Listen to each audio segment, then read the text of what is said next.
That is the theme song. That was the theme song.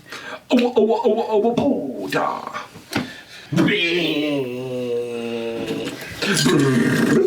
shit.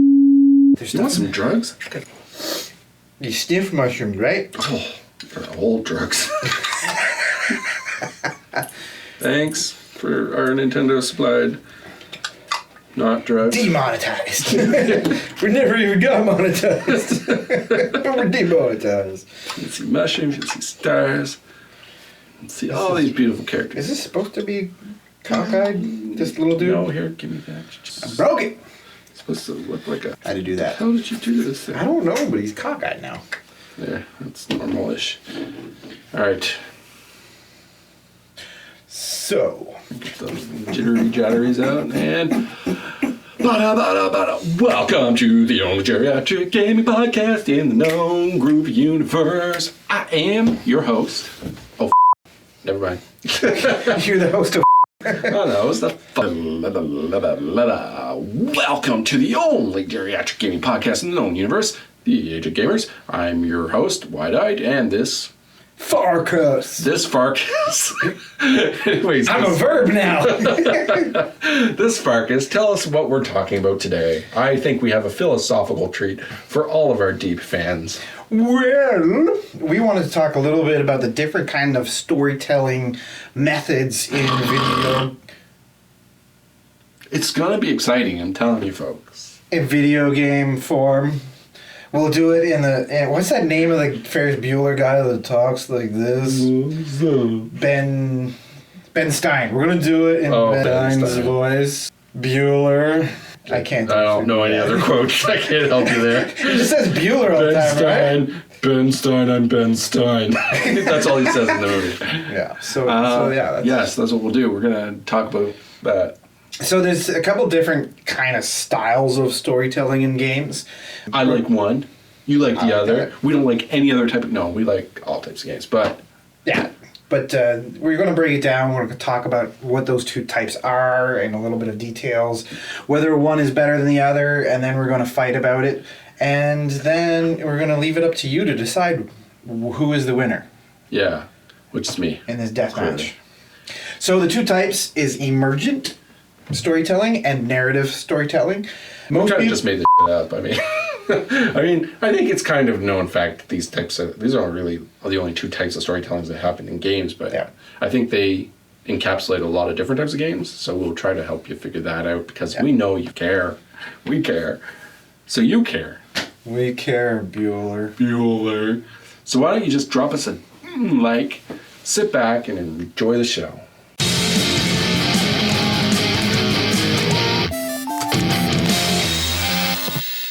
So the two different types, emergent and narrative.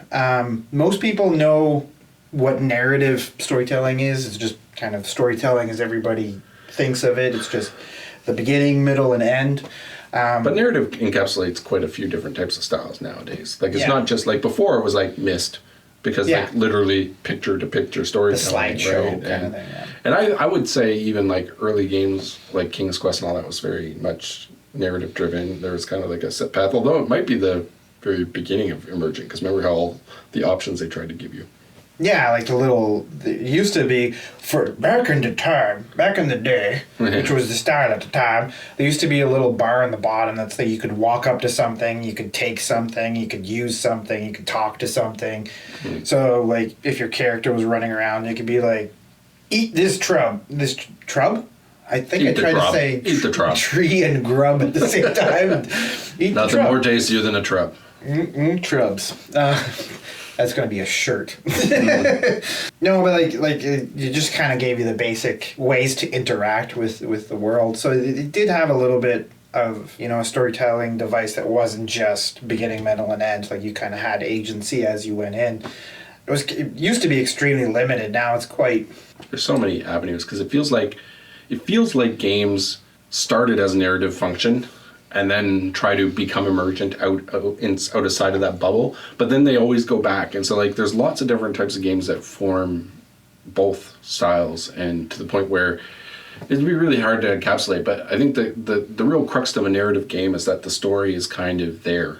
Yeah, and it's first and being foremost. delivered in this interactive bits of it, but you're basically sent along a set trajectory. So what is emergent? Well, Emergent is interesting. We should talk a little bit about what is an actual emergent story.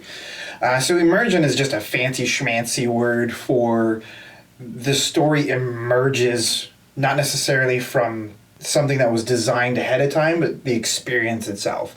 So an example would be when you go to a sports game, like let's say a football game or whatever, like obviously nobody wrote how the game's going to come out in advance, but sometimes things like, I don't know, one football player accidentally drop kicked the other in the head and you're like, holy crap, I can't believe that happened. Yeah.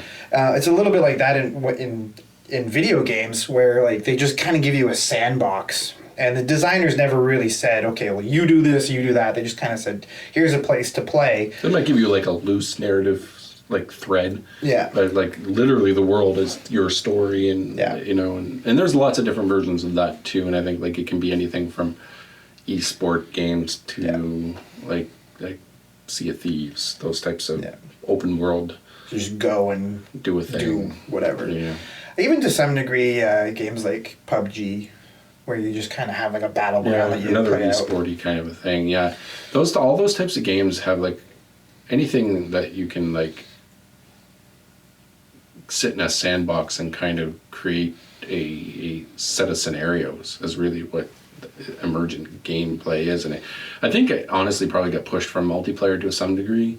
I don't necessarily think it's only there. Like I think, like I was telling you before, I think like these games always try to emerge from like, because I think you always get like the narrative function, because everybody can agree that a good story is a good story, right?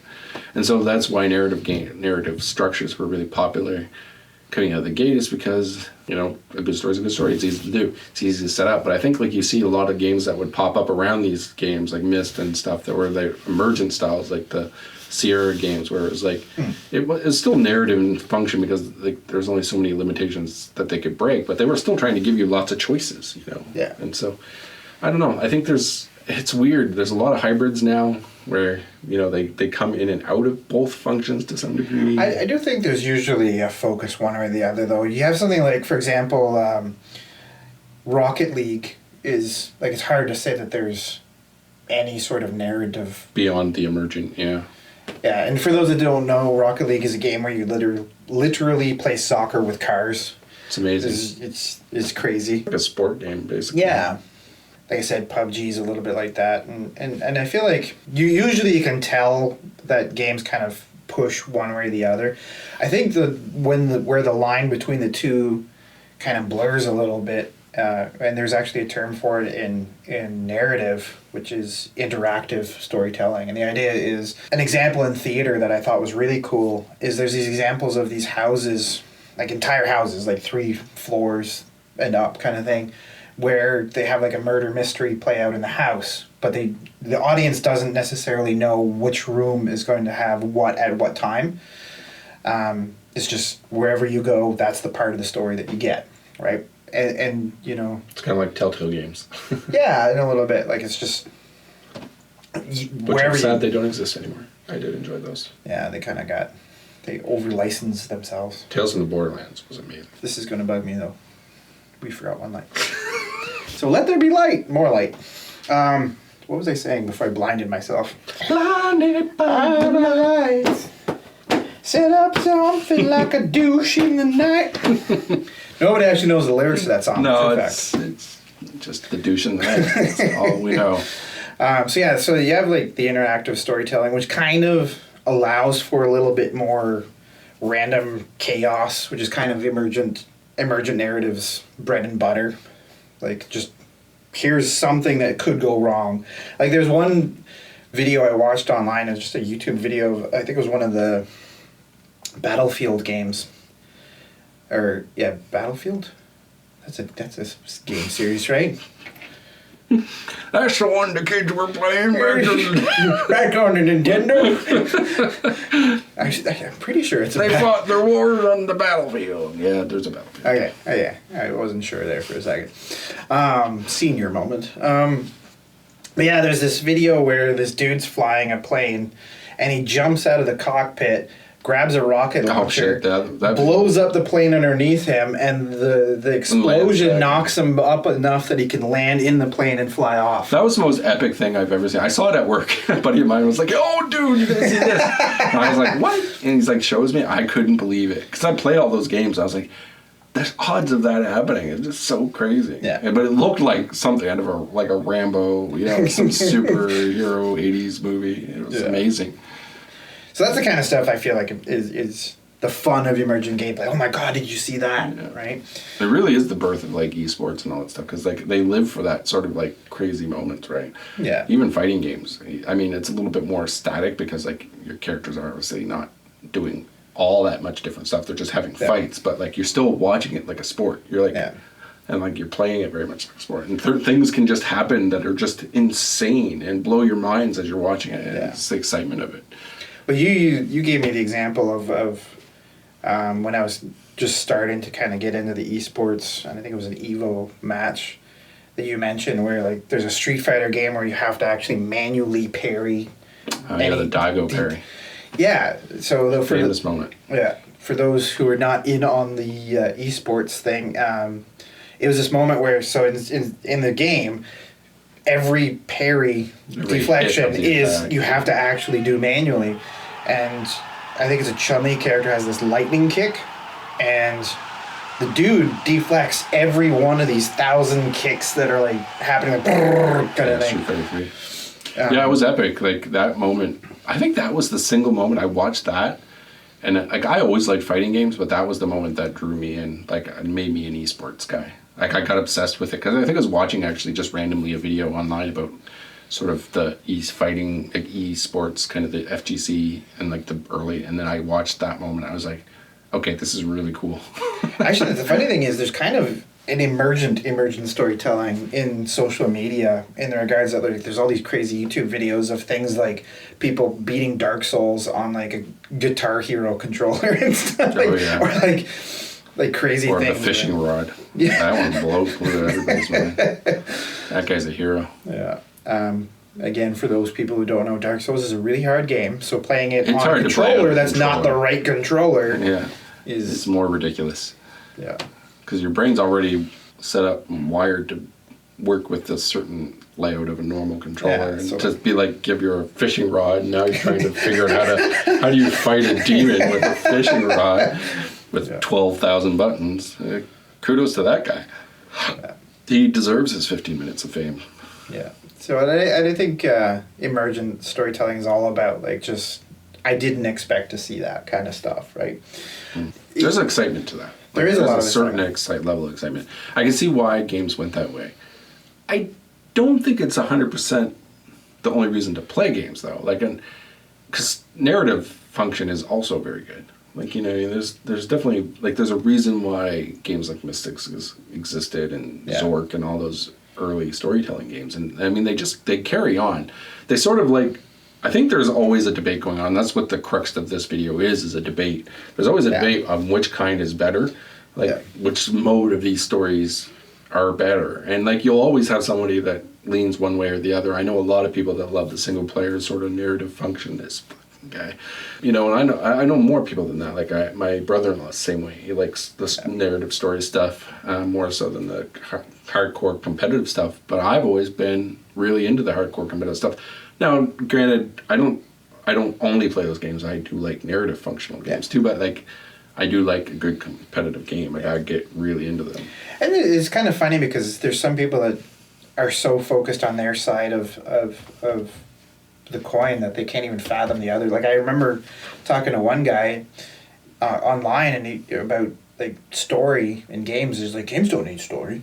It's like, well, that's the only reason I kind of play most of the games I play is because of the interesting stories that he's just echoing really what some of the game companies were saying though too. Like I can remember, what was it, EA or something? One of the big companies anyways came out and said that there was going to be no such thing as single player games, and then next thing you know, God of War came out and just slapped everyone who ever said that in the face because that game sold like crazy. It was one of my favorite games of that generation. Yeah. And it was a single player game, and I think that's just utter bullshit. Like I think single player games will always be great as long as the story is great. Yeah. And that's the problem of single player games. You can't just give a person a random experience. And sometimes you can give people random experiences and it can still make a great thing, and you don't really need a lot of thought about it. You know what I mean? Because the emergent, you just rely on the emergent story to carry the weight of it. But when you deliver a narrative story, it has to be epic. It has to be good out the gate. Otherwise, you're giving everybody a crap product, you know. And so in a way, I always have the utmost respect for a narrative story that captures my attention, because I do have, you know, I like to think that I actually have pretty strict tastes when it comes to that stuff. Like, I'm really stern. Like, I don't just like any random story. Like, it has to be something pretty good, I think, to pull me out. And so when it does, I have utmost respect for those writers and that mode. You know, there is kind of this debate on whether video games can be art. And I've played a few games where I think it was just a resounding, this is art. Like, this isn't just a pew-pew game. This is, like, saying something kind of profound about human nature or the human experience in general. One of my favorite examples is in the new God of War game.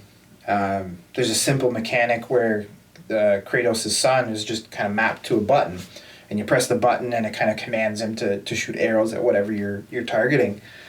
And it's this little boy that's running around with you throughout the game, and you kind of get used to it. And then at a certain point, the kid's kind of becoming more rebellious, kind of like a teenage rebellion kind of thing. Father type stuff. Yeah, and there's a point in the game where he's so rebellious that he just stops kind of listening to Kratos, and then after a while, that button he just ignores. That was so clever. That moment was so clever. Yeah, and it just took me by surprise, because, like, I'm getting frustrated and I'm playing this game and I'm like, why won't this damn character respond to my... I'm like, oh... Yeah, that was pretty transformative. That was such a sleight, like it felt like a magician's trick is what it felt like. It did. It was like a sleight of hand. You were tricked, and it was so brilliant. And that's the magic of storytelling in video games, really, for narrative function. But I think in terms of, like, what you were saying about art and when games cross, I think, like, both games can cross into that. Now, I use Dark Souls as an emergent storytelling mechanism that I think crosses into art. Especially, like, the later Dark Souls, where it's, like, you know what I mean, where it's more about the environment. Yeah. It feels more like, almost like how Mad Max is a good piece of art, in the sense that the storytelling... Sometimes the art is in the world itself, and not so much the narrative push of the story. It's more like just here's a beautiful giant world. Yes, you're an agent in this to kind of craft whatever story you do, but what's around you is beautiful. And so it was actually like, when I remember the first time I played those games, almost every time, and even with Demon's Souls now, playing it for the first time, I'm struck by the beauty of, like, just the world building. You're so enthralled by everything that's around you. You just are, and Zelda Breath of the Wild was like this too, almost to a T. Everywhere you looked, you were like, oh, that's cool, and then you just go and get lost in hours chasing this whatever random thing. And I feel like Dark Souls is a lot like that too. And there's sort of a beauty in the art of that. It's different than what you're saying, like with narrative, where narrative is like, honestly, it's giving you a story. It's like beauty. It's like reading a book. How that can be beautiful. That's where it's different.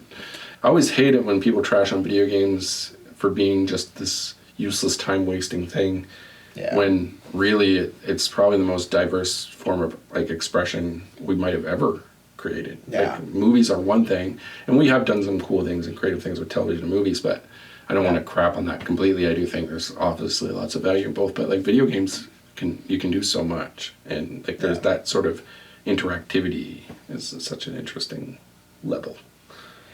Yeah, and it's just interesting because even in terms of, like, thinking of, like, the value of video games, like, there's just been so many video games that I've played that really go into territories that you wouldn't think video games have much to say about. Like, there's this one game I've been kind of prepping myself to play, because it's a game that I'm, like, a little scared to play because it goes into such deep territory.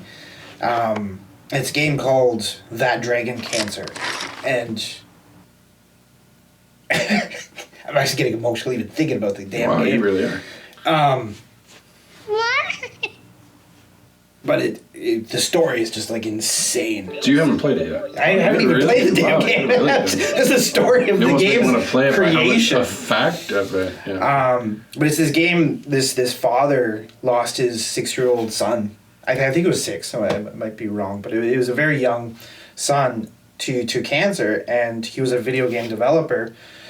for a while he didn't know what to do.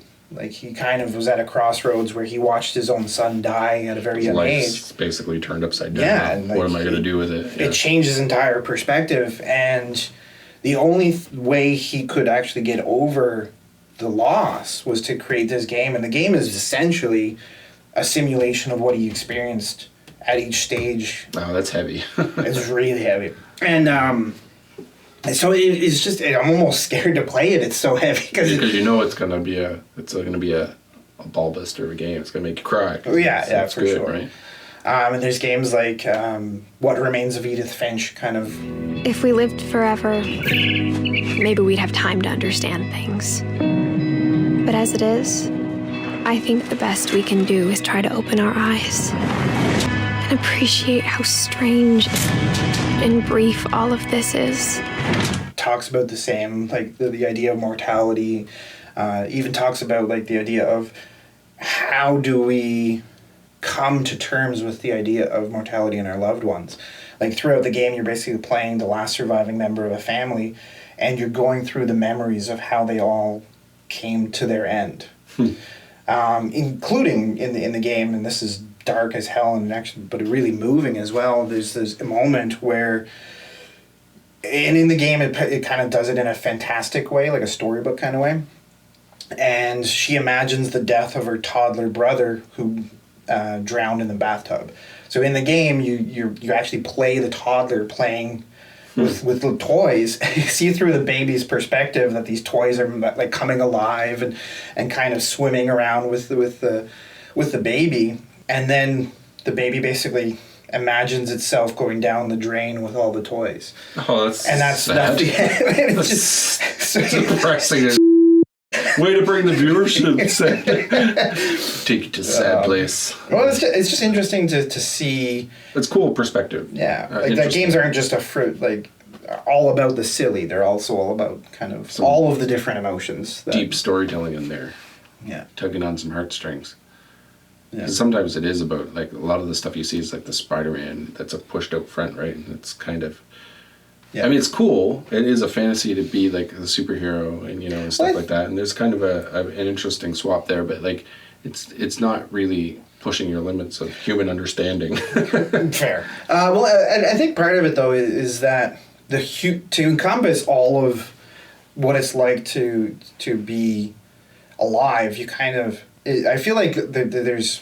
I often kind of think of the serious moments, like the horror and the sadness, but I think part of that parcel is also the silly and the fun, right? Is part of being alive, and I feel like that's what usually draws me, is when storytellers find a way to encompass all of the different emotions, not just necessarily just the one.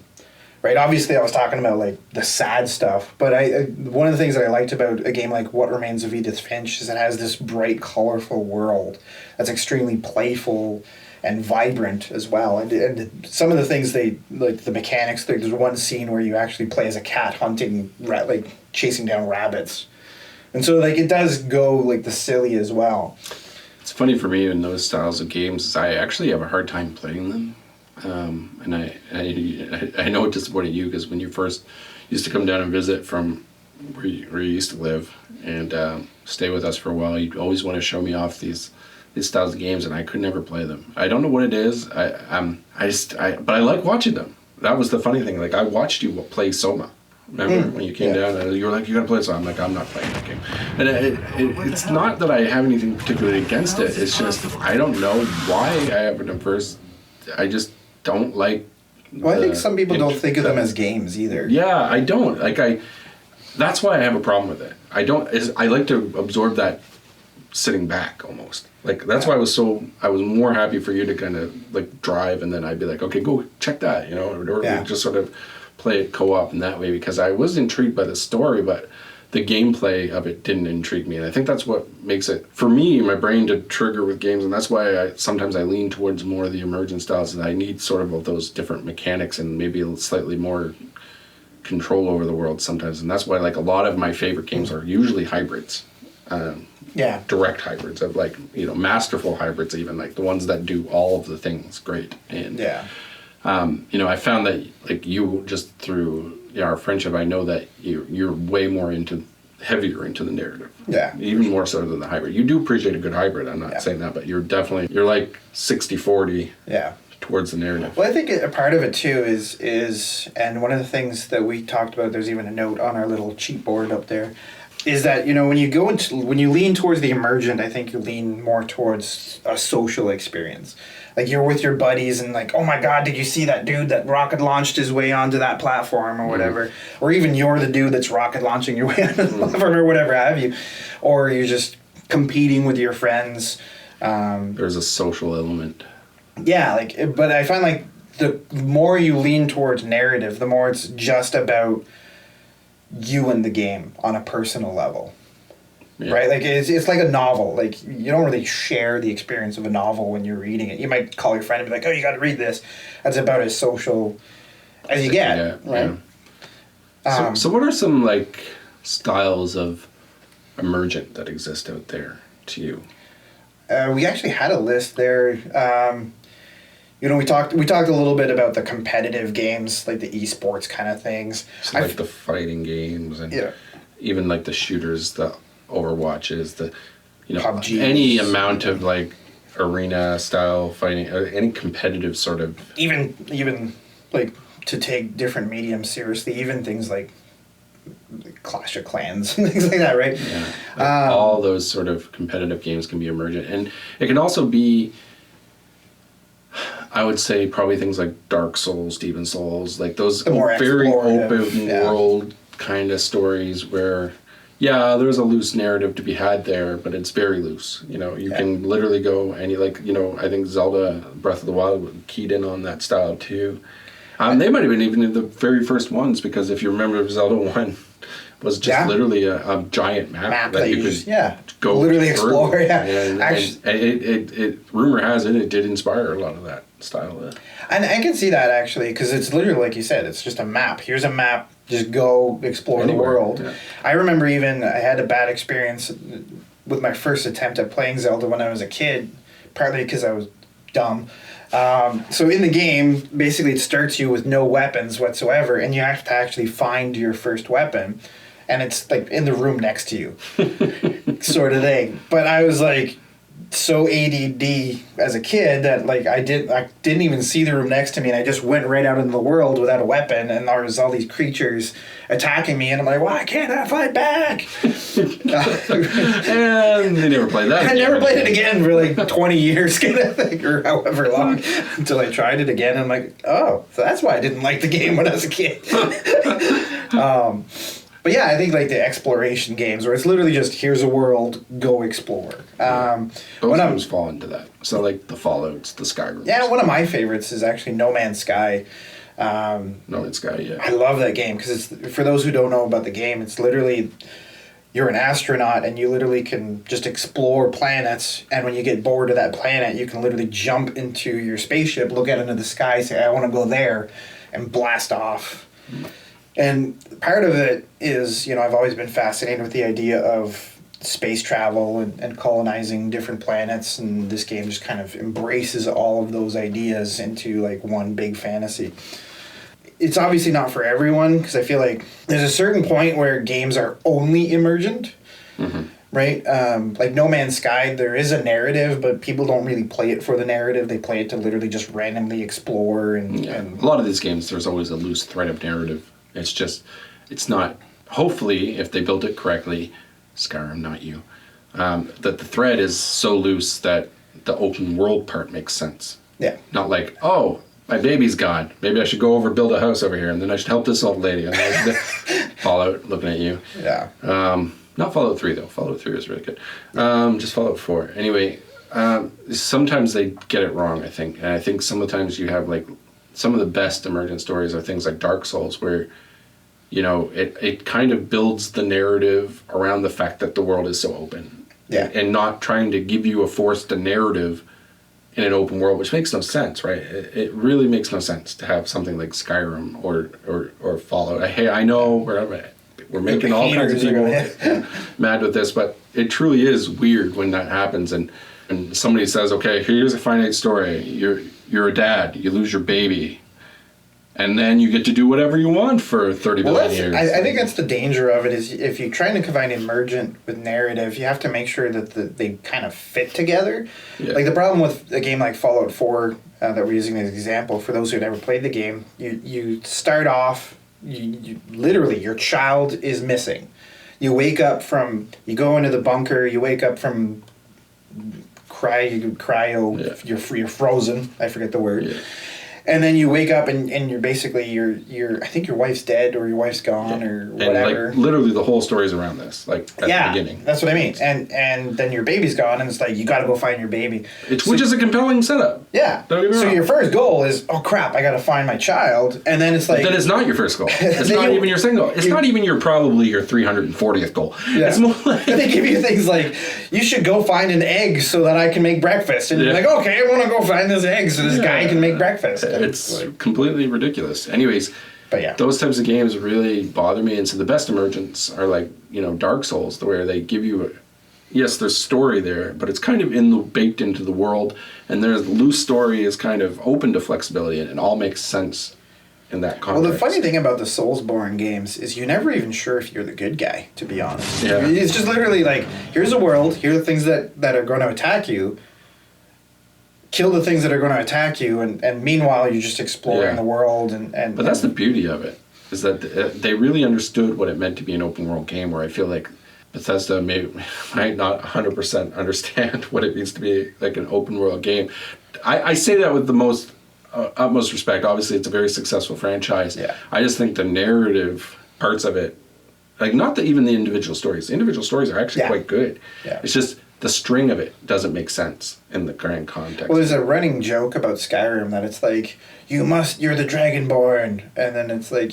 But you're also the vampire. And you have to kill the You're dragon. the werewolf that has to kill the born vampire. you. Yeah, It's like, it's really wild. Anyways, it's not as bad as... I know we harp on this a lot, but I hope it becomes something that people in their stories start to fix, because I hate being able to see that. And the same thing kind of happens to some degree when you get like an open world game in general, and they give you all these thousands of things that don't pertain. Like, to me, one of the best kind of open world games, and it's really not open world at all, it just sort of flirted with it a little bit, was God of War.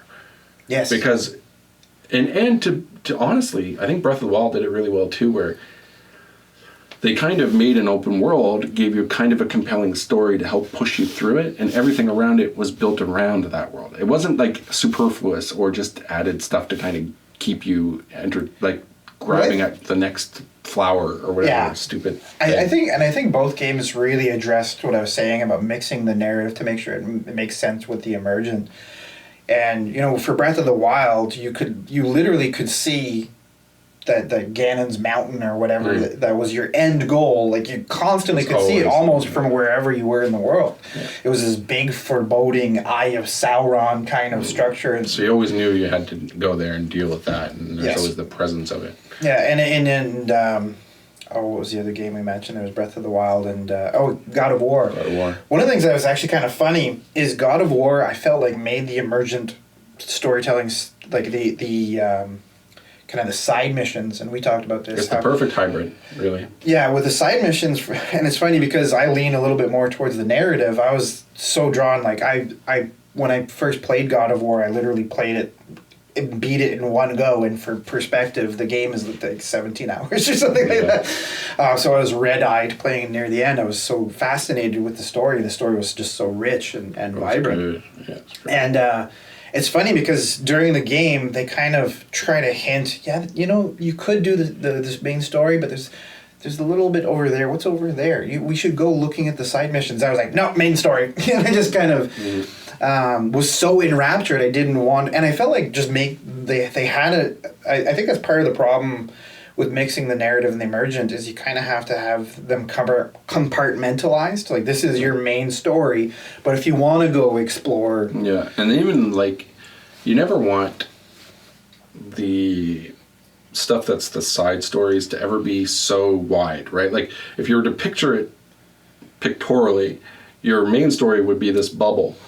Let's say your main story is this. Yeah. Your side quest your side story should be like just around it. Yeah. So that there's enough exploration, but you're never completely derailed. Like when Yeah. you look at a game like Red Dead Redemption 1 or something, and your story's like this, but like the circle Yeah. of like You of forget extras where you are are, this yeah. wide, and so like you can literally get lost and like, but to me that defeats the purpose, because if you're going to be a game with a story, I get it. I think developers sort of get this sort of hunger of just latching on and giving the More, person more, more. But it shouldn't be give the person more. It should be give the person a experience, right? And that's what God of War did. Even with the side quests, I felt like it was always tight to the experience. Like I never felt like I went here, did that, and it just felt separate. It never felt separate. It always felt part of the main story, even if I was fighting the Valkyries, which I fought all of them and beat them. And I never for once was like, I'm out of this game. My bubble was never popped. And I thought, that is a sign of a successful hype. Well, a prime example is the Valkyrie. For me, when I played the game, so these Valkyries are these weird, angelic, Amazonian women that you can kind of side mission to kind of... I don't even remember the story of why you're beating them up, but you can beat them up. So anyways, they are a side mission kind of thing, and I accidentally landed on one because I thought I was going through the main story path, and they're actually quite a bit harder than anything else in the game. They're the most Souls aspect of the game, because the game did come up with some comparisons to fight style and stuff. Yeah. It's the most Soulsy aspect. So for the most part, like I could play the game, but I'm not really all that super competitive. Like I usually just try to force my way through those kind of things in a stubborn manner. But you have to get better at the game to beat the Valkyries. Like there's just no ifs, ands, or buts about it. You have to be competitive with yourself. And so I got frustrated, and I'm like, I'm never going to play this game again. And then I think you were like, yeah, those are optional. I'm like, what? Yeah. And then I just went around them. Or I think I might have Googled how to beat them, and then I found out they were an optional character or whatever. Right. And I just went around them. Because I'm not really one to 100% a game, or, you know what I mean? I'm usually not either, and I think as you get more adult, it's harder to do that. But it's really nice when I get compelled to do it, and God of War was one that I did. I think the original Shadows of Mordor game, like the Mordor game, whatever. Yeah. The first one that came out in that, I loved that game, and I 100%ed it. And I think Batman Arkham City was another one that I 100%. That was a fun game. It was a good game. So, there's been a few, and they've always been special type games that I felt like where the open world felt alive in a sense. It didn't, like, it contributed. Like it's easy to do in a superhero game because the narrative is you're a superhero. All you have to do is add things that are wrong Things in the to world. do, yeah. And Things so, to punch. That's why Spider-Man feels so good too. It's the same idea, right? Like, it's easy to build a world, but like it's very distracting in a game like Red Dead where you're just a cowboy. It's like, so I can talk to every person in the village and possibly find all their missing cats and flowers and blah, blah, blah, blah. And it literally serves no narrative function. Yeah. Because if you think about it, it makes sense for a superhero to be going around and doing it. It fills a narrative function. It makes no narrative sense, really, that a cowboy is going around doing all random crap. Well, I think part of it is, and this is kind of another example of emergent gameplay that we haven't touched on, that I think these games are trying to appeal to, and in many cases do actually appeal to, is the simulation, the idea of a simulation. It's not necessarily a game, but like Red Dead, I think for a lot of people was like a cowboy simulator. So it wasn't so much like Fallout being the post-apocalyptic. Yeah, exactly. And so in fairness to games like Red Dead Redemption, I think the appeal to people is they just, it's like I said, it's a cowboy simulator. This is what it feels like to be a cowboy. And I think again, the problem is like how they blend the narrative with that. See, that to me is never quite good enough.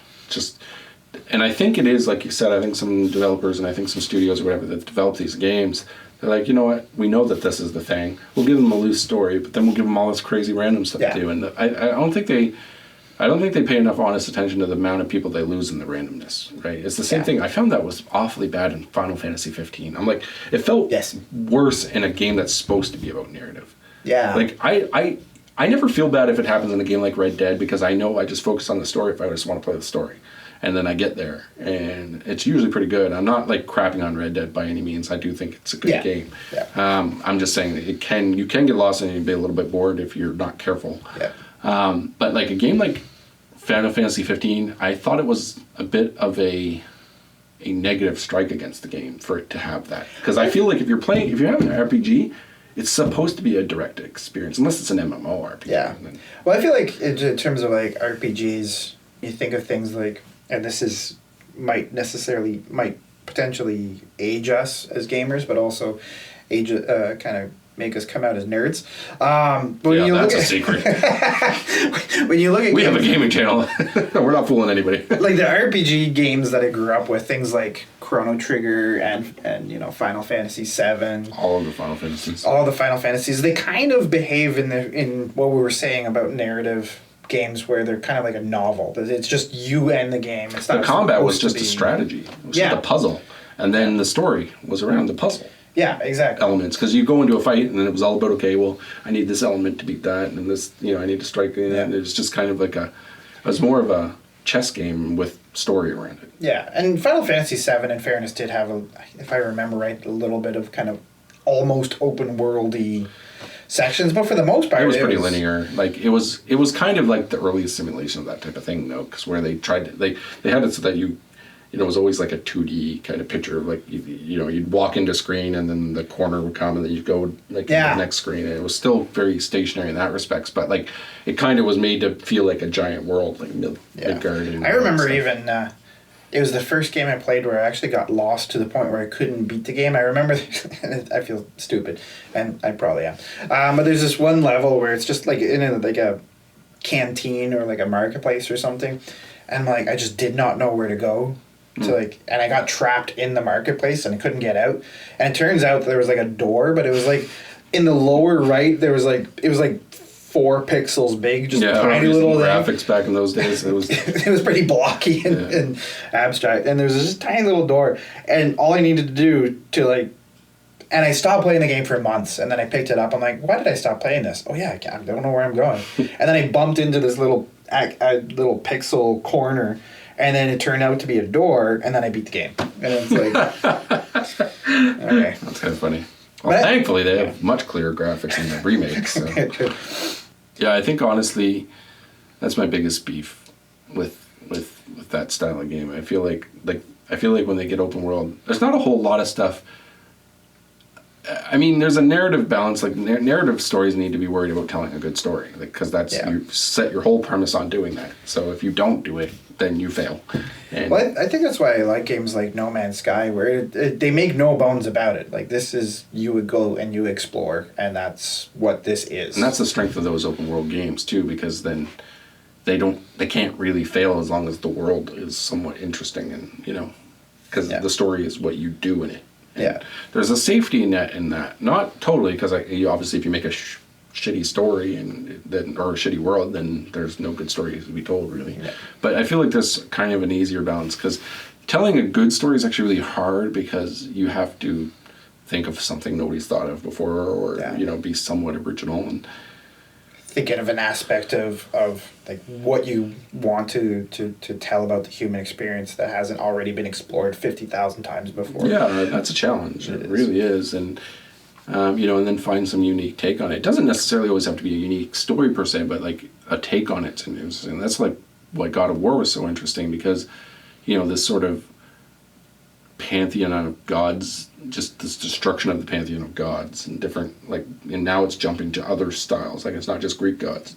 It's the Norse mythology, and what will it be next, and just seeing how that unfolds. And then you get this very human, dad, father, son story that's told in the middle of it. It's just really unique. One of the things that always kind of excited me about the new generation of the God of War games, and we've talked about this on the channel before, but we grew up with those games, and it's funny because I feel like they were always trying to deconstruct mythology, but in the original, in the first 3 games, they kind of did it literally. They did it by killing off all the gods. Yeah, it's very tongue-in-cheek. I am the god, kill off all. Yeah, and now they're doing it by humanizing the characters. They definitely matured the character. Before, he was just... but you could also make an argument that, yes, it was crude and Kratos was much more unrefined, but he was also a lot younger. So it actually fits the kind of the motif, or the model of the character at that time. And when he gets older, he's much more, nuanced. And there's a lot more nuance in his story, and it's very interesting. And he's not as quick to violence. He's looking for other solutions. Yeah, it's really different and actually just brilliant, really.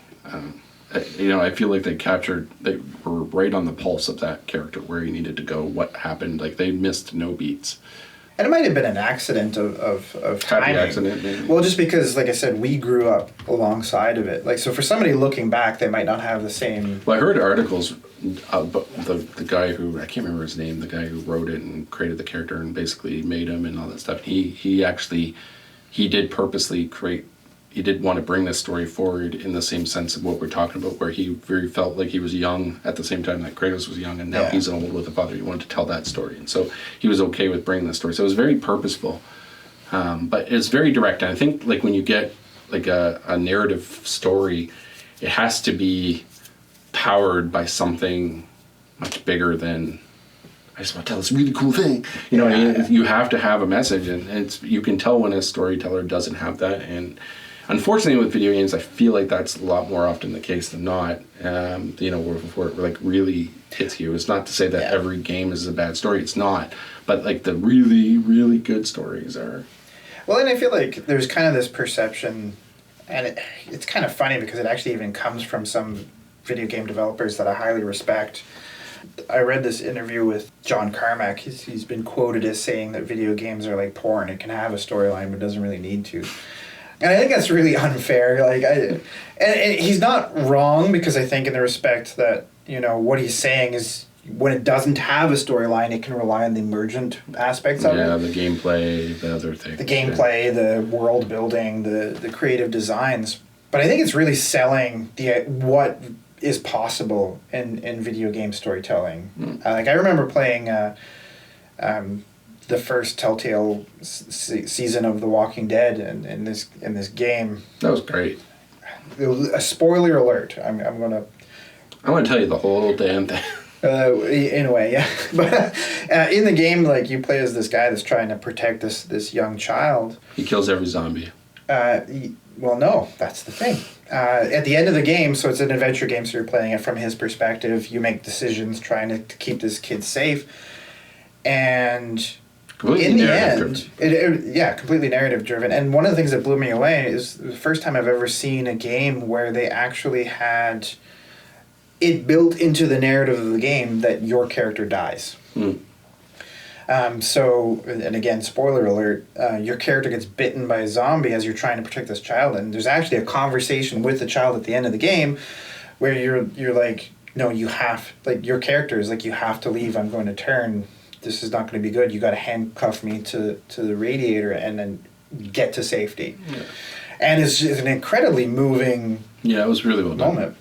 Actually, most of the Telltale games, I'm really sad that they went under, to be honest. They couldn't find a way to evolve or do whatever, but I heard that this company was kind of heavily mismanaged or whatever. But well, it was mismanaged, and they kind of got a little license hungry, where they're like, ooh, I'll take this license, and ooh, I'll take this license. And I mean, they really did do them justice. Like, Tales of the Borderlands was amazing. I thought that game was so good. Same thing with, what was the one with the fairy tale characters? Oh, Wolves Among Us. That was so good. Really good. Like, there wasn't a single one I think I played that, even the Batman ones were good. Like, they were all really good. Like, I'm kind of shocked. I'm not sure how they ever went under. They had like the license to print money, basically. And kind of in terms of the name, even the name of the company. The Game of Thrones one, that was good. Yeah, even the name of the company, like Telltale, like, it's all about the tales that they're weaving, right? They're very storytelling focused, and I felt like they actually told extremely mature and nuanced stories for the platform. I really did, and I felt honestly like the spiritual successor of Sierra type style games. I was thinking of that too. Yeah, where you're not so much directing the plot. You are, but you're more directing like your character's response in the plot, and so you are kind of directing, but like you're kind of on a set path, and your decisions. It's choose your own adventure. It's what it is. Essentially, yeah. Essentially, you're every point you're kind of like making character decisions, and it's just interesting to see. And it was kind of what I liked about it is every now and again you play a game like, let's say, Dark Souls, and it's very intensive. in the sense that like you need all your senses because you're in this Yeah. world trying to survive, and you can't just play like you eat a Cheeto and you're dead every 10 seconds. But You could, but it would be very dead every frustrating. Yeah. But these games you could really, like I used to play them relax on my couch, like just late at night and just sort of chow down before I go to bed, and like, and you didn't have to like, it was a good game to kind of wind down to, because you didn't need a lot of energy, or you didn't need a lot of whatever. You could just like reading a book before you went to bed, right? And Yeah, well, like emergent games, like the games we're talking about, do require a little bit more out of you, especially like the competitive games, or even like you said, the exploration games that are focused a little more heavily on like just being a difficult survival environment. You also have like the more explorative games that kind of take out the difficulty of survival games, like No Man's Sky. They don't really punish you a whole lot for getting like attacked by little monster rats or whatever. You basically just kind of shoot them in the face with a laser and they go away. as the things do, shoot anything in the face with a laser and hopefully they'll go away. Not always. Not always. I can speak from experience. So, in terms of like the modes of emergent and narrative, I feel like narrative tends to be more passive, whereas emergent's more about you as an agent in this world. Yeah. You're kind of observing the story through narrative more so than... Yeah, I mean, they are interactive enough to say that it's just not the same. But yeah, and I do think, like, in terms of the emergent gameplay, there are games that do have a little bit more of a personal one-to-one. Things like VR games, for example. VR games feels very, very emergent. But it's still you that's experiencing it on a one-to-one, Yeah, right? maybe that's like an interesting hybrid scenario, where it's kind of like narrative, but I guess it is just narrative. It's not really emergent necessarily. It's more narrative based with just your immersion levels. Yeah, are fair different. enough. You're not Yeah. really changing it anymore by just being in there. Yeah. It's just your own level of immersion is different. I don't know where I'd fit VR. It is a little bit of both, actually. Because, Depends on where they go with it. Right now it feels like it's very part of a narrative function. It doesn't feel like an interactive it movie. Kind doesn't. Of thing. It feels like more like it's a narrative. You're the watcher, but you're watching it around you.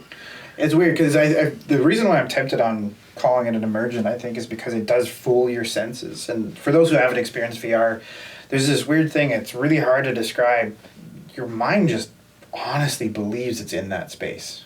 Yeah, there's times when you're just fully tricked. And it happened a lot with the heights thing for me, where it was like, you kind of, your body gets a natural reaction to heights, and Like the feeling of vertigo. of vertigo. And I remember it was like Astro's game that you handed me, and like there's all those ledges in the air. Oh, yeah. And so you're walking, and the character's right here, and so you're seeing no ground beneath you, and like there's every now and again you go to make a jump, like you'd feel pretty normal when he was on ground, and then you brace him out over onto a ledge, and then your stomach starts going because you're like suddenly your brain is fully tricked by what just happened, because like there's a fear mechanism that just goes off, right? It's almost like anxiety. It's like you don't perceive it, it just happens, right? And you're suddenly scared, or you're like gonna throw up just out of the blue, and that was always interesting to me.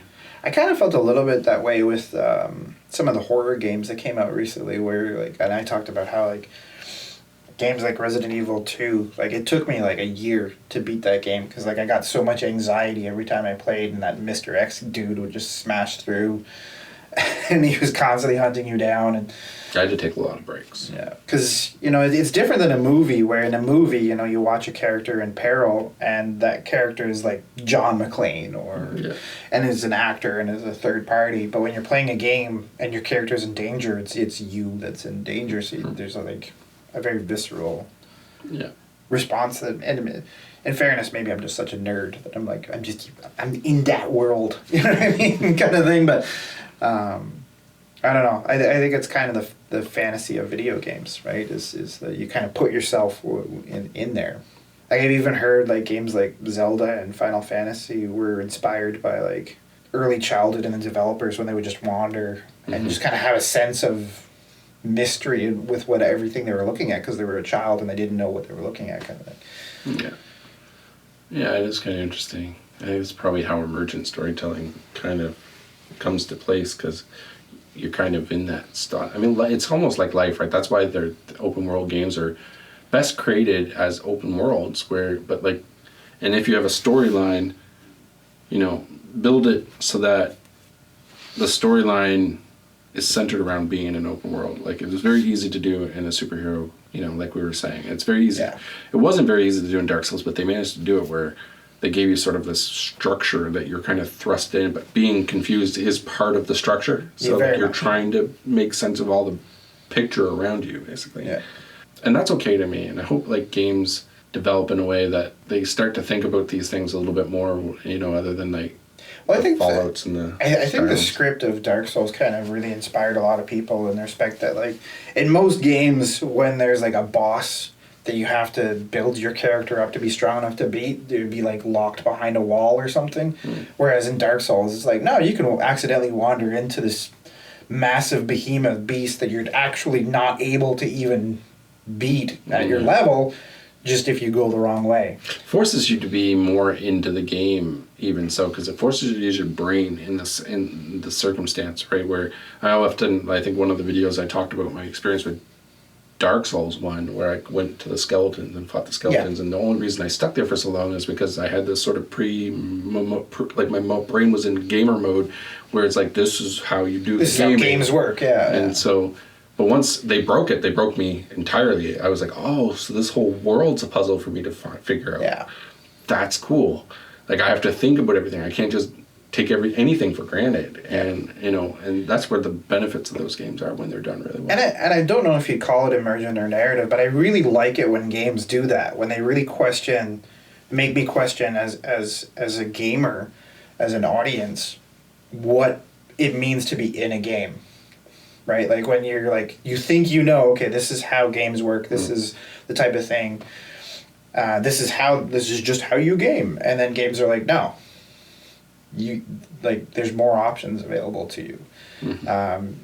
Even things as silly as it is, things like simulator games like SimCity. I remember as a kid being really confused when I encountered SimCity, because my mind always works towards, okay, well, how do you beat this game? And you don't beat SimCity. You just don't. You just keep going. I think you might.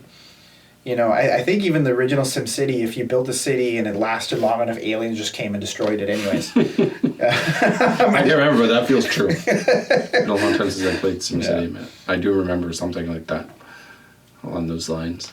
Where it it really just is no, you just experience this. It's amazing as how far we've come, really. I mean, here we are talking about the emergent games and the narratives, and poor kids versions of us were we got Stepong.